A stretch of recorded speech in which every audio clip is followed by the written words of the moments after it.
Hello, gorgeous people. My name is Hajara Piton, and I'm the CEO and head chandler at Owambe Candles.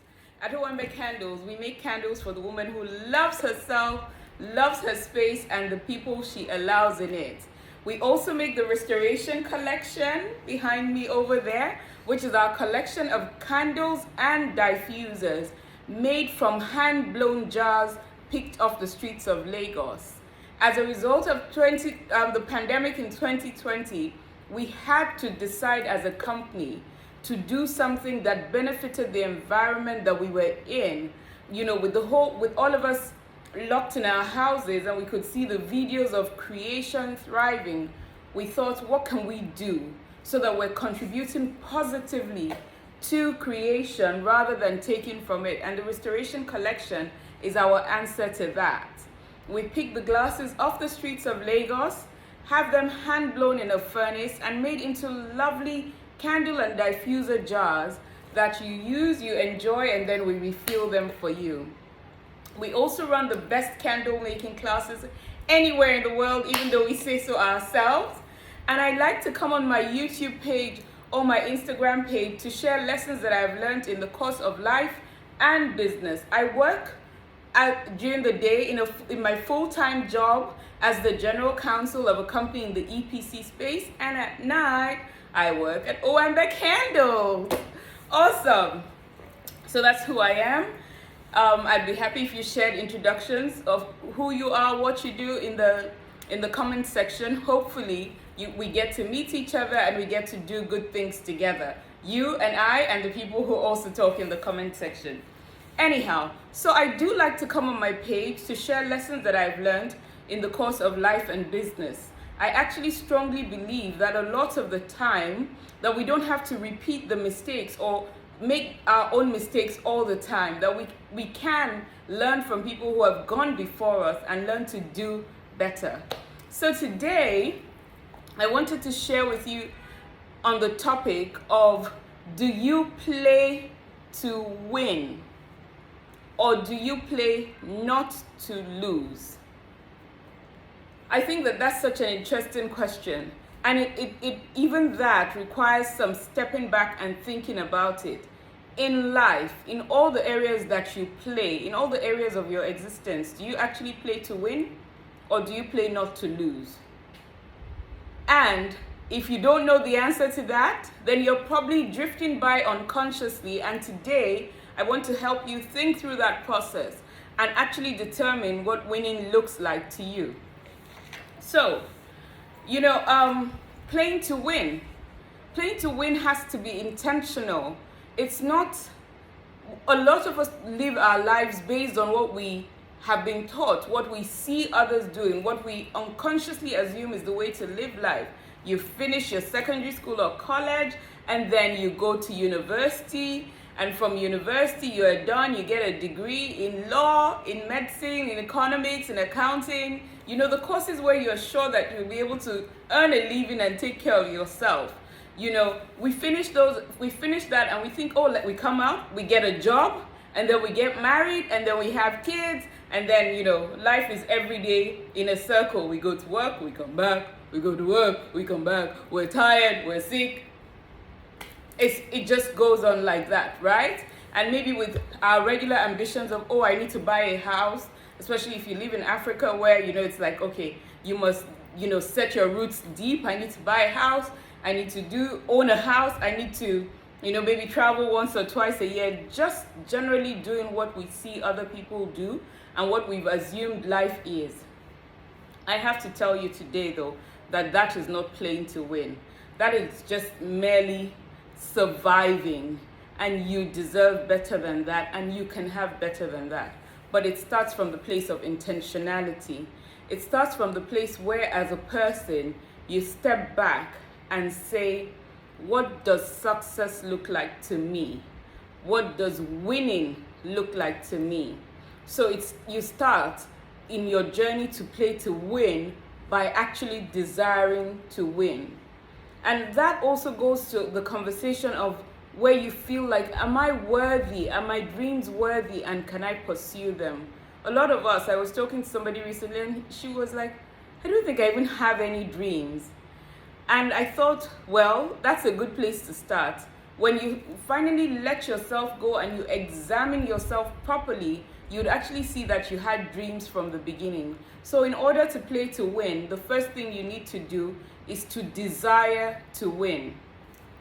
And desiring to win requires that you are intentional and you determine what winning looks like for you. Now, I'm sure a lot of us have heard about the wheel of life. The wheel of life is a circle where you sort of apportion, so like a pie chart, right? Where you sort of apportion to all the areas of your life, a score mark. So like, a pie, the circle and the pies, like a pizza, box of pizza, and each triangle represents an area of your life. And then with the wheel of life, what you would normally do is say, okay, if you rate each slice of pizza, for example, at 1 to 10, you can say, oh, with maybe my finances, I'm at a 3. With my relationships, I'm at a 10. With my business, I'm at a 7. With my career, so then you would see that maybe your wheel is unbalanced, and the idea is to balance it all out. But what I wanted to discuss with you using the wheel of life is actually this desire to win and actually writing out what winning looks like. So on the wheel of life, we have things like finances, we have things like health, family, friendships, your romantic relationships or your marriage if you're married, personal growth, your physical environment, fun and recreation. I don't see spirituality in what I've written, but spirituality, let's add that, right? So those would generally be areas that you would say, these are the areas of my life that I would like to improve on, and these are the areas that I would like to win at. Now, when I say, do you play to win or do you play not to lose? Or do you actually not realize that you are playing at all? I'll give a scenario. So for example, in Africa or Nigeria, a lot of us ladies are taught that we finish school, we get married, and we start to have kids, which is all great ambitions. I have done all of those by the grace of God.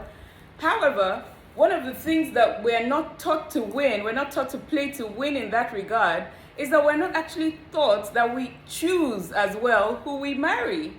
We're not taught, we're taught to present ourselves, to learn how to cook well, to learn how to clean the house, to learn how to do things that attract the person to us so that we will be chosen. But we don't realize that we actually have to do a part in choosing, in accepting the best person for us. And so let me use that as an example to say, how do we play to win in that scenario? So one of the ways that you play to win in that scenario, and if you're like me, you probably married young. A lot of us marry right after university, so 25, 26. So you might feel like, oh, I didn't actually know this at the time, but it's never too late to correct a situation, to add more of what you want to life. But for those who are actually younger, this is an opportunity. And one of the things that you do is actually first say, who am I? I'm a Christian. I believe that we're created by God for a purpose. So a good thing would be to identify at that age, to the ability, to the level of knowledge that you have, what am I created for? A good way to go about that would be to say, oh, where are my strengths? What am I passionate about? What are the things that I love doing? And when I envisage my future, where do I see myself in, X number of years, etc.? Where do I see myself? When you then know that about yourself, it then means that when the suitors are coming, you're actually looking at them and having conversations with them in light of, oh, where are you going? This is where I think I want to go with my life. Of course, we reserve the right to grow and change, but where are you going and does it align? If you say, oh, I'm somebody who wants to be, when I was young, I thought I wanted to be the UN Secretary General, right? So if you're with a spouse or with a suitor at that time who says, oh, I like my wife at home, I don't want anybody to know she exists, she should come out to dates with me, but she should be quiet, I don't want her outspoken, then you know that, okay, if you're going to be UN Secretary General, you're going to be featured in papers, you're going to be speaking on a global stage, you're going to be concerned about the issues of the world in terms of how can I solve these problems, then that person is probably not a perfect fit for you. Now, it might actually be that that person has not been intentional about what they want from life, and what they're saying is regurgitating the patterns that they have seen. And then, but what that does is, because you are doing this self-examination with the purposes of winning in life, then you're able to help guide the conversation with the person, maybe towards a more open mind, towards seeing, oh, can he possibly accept and live with different, are those ambitions somewhere in him? Can he support somebody like you? All of those conversations mean that you are setting yourself up to win. I have a lot of reason to talk to young ladies, and one of the things that one of the conversations I have, and when they say, oh, the man does this, or he's this when you're married, and he's doing like this, and I'm like, first, we all take 100% responsibility. So in terms of our outcomes, take responsibility for your outcome. If you take 100% responsibility, what it helps you do is it helps you hold the power in your hands. And when you're single, one of the responsibilities that you hold in your hands and the power that you hold in your hands is the power of choice. So when you're dating already and the person is, adding so much chaos to your life, or not adding joy, or already restricting you, part of what you have to look at is, in the long term, will this person help me become all that I feel that I was created to be?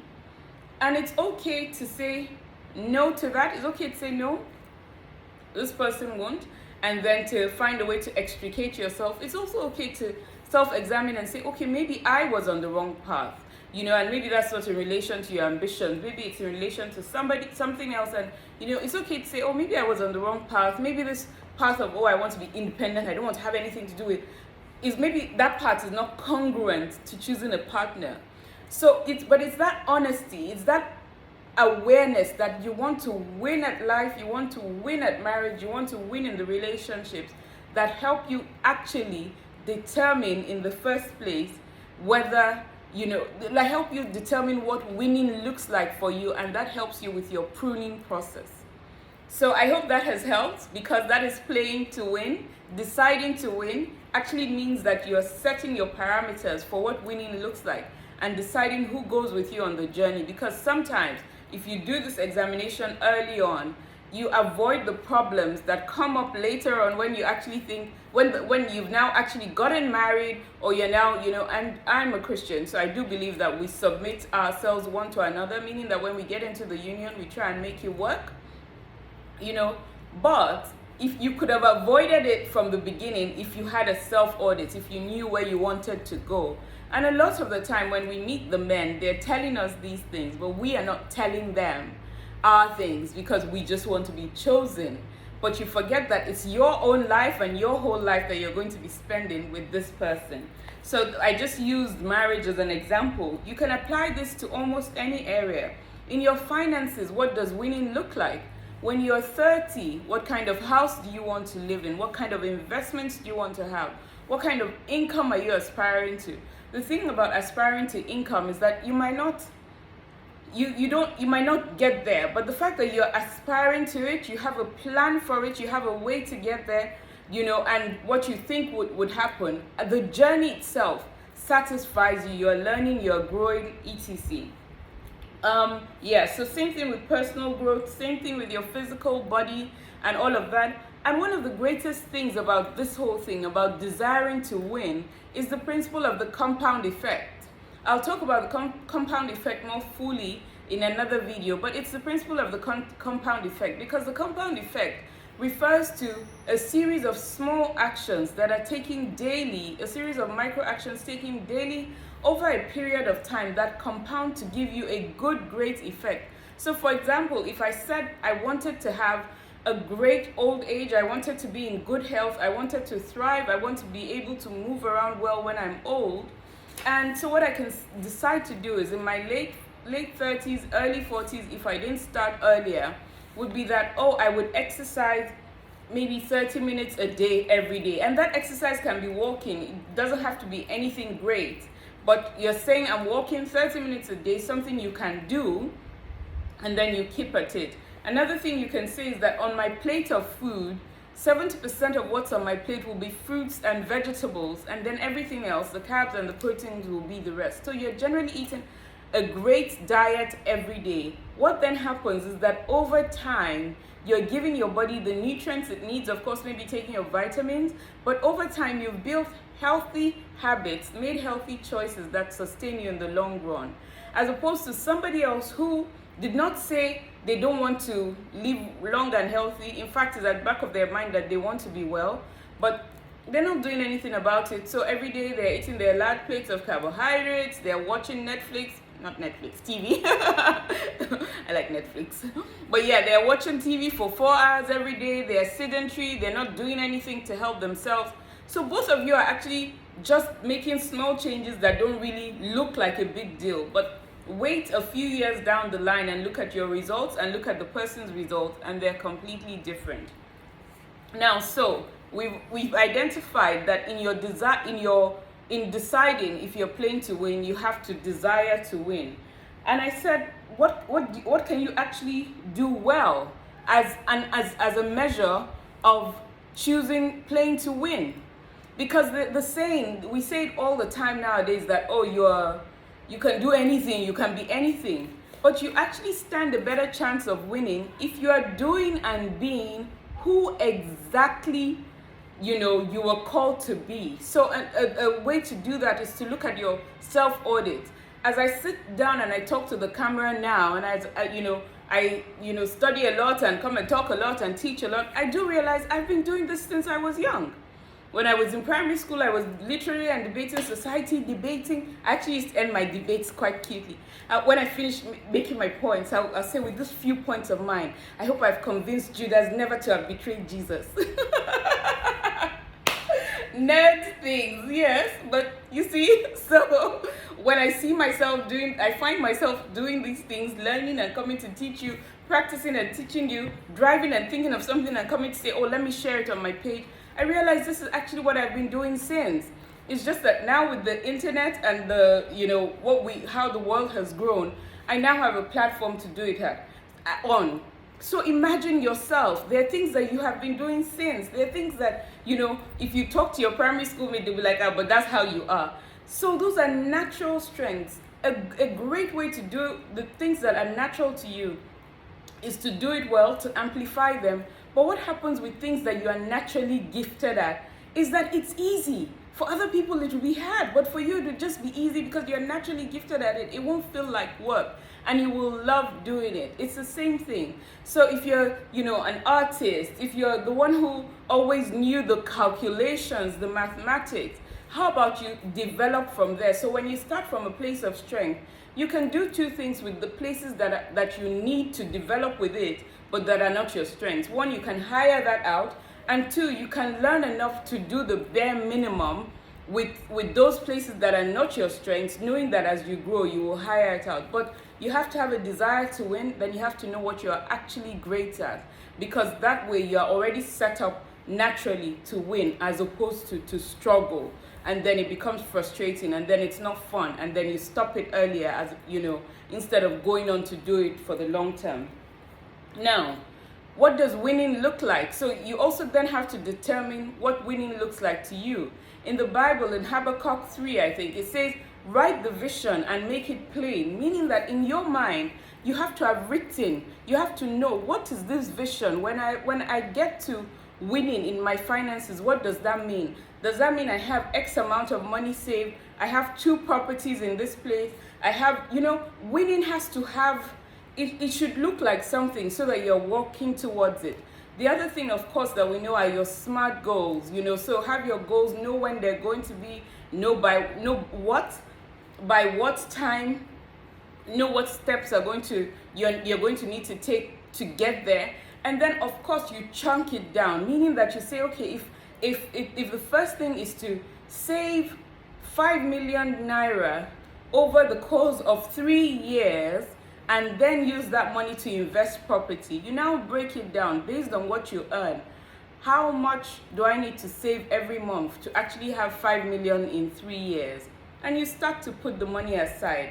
And maybe in that process, you then find out that, if you fixed it, now, currently the rates are bad with almost everything, in that sense. But let's say if you fix the money and every year you got 10% extra or a certain amount extra, then you can say, okay, so that I'm unable to touch this money, I'm actually fixing it in the bank. So doing a fixed deposit where the bank uses my money and every year gives me a certain extra. Or you can actually say, if there were bonds to be sold, so you know what you're doing, your target is actually 5 million, But let's say federal government has released bonds. Bonds are, I'm not a financial advisor, so please take your real financial advice from, proper financial advisors. I'm just saying what winning has looked like to me and where areas that you can consider. But if the federal government has issued bonds through your bank, so through the Nigerian banks, bonds have been issued, and you say, oh, I want to buy some. So when you've saved your 1 million, you buy the bonds, and you know that next year you're going to get 1.1 million or 1.150 from that money. Then you put that 1.150 back in again. So it's now 1,150,000 back in again for them to roll it over. So the next year you're getting 1,270,000 or something like that, and then you'd have increased your savings. So you see how instead of waiting the 3 years for your 5 million, like the money is just sitting in the account because there's a time value of money, but now you're allowing the money create more money for you in a safe way, because initially most of us are a little averse to risk. A lot of us don't know. If I generally tend to be more cautious in terms of my money because I'm working hard for it, but also, it's like if I don't know the whole process, I'll give it to the person who knows and then use that process to do what it is I'm trying to do. So let's say in 3 years you then get to 5 million, and that 5 million, assuming that you've been doing this with your spouse, your best friend. I believe in community. I have some of the best friends ever, and couple friends as well. So you're doing it with your spouse, your spouse, your best friend who also has a spouse. So 4 of you are actually sort of following this process.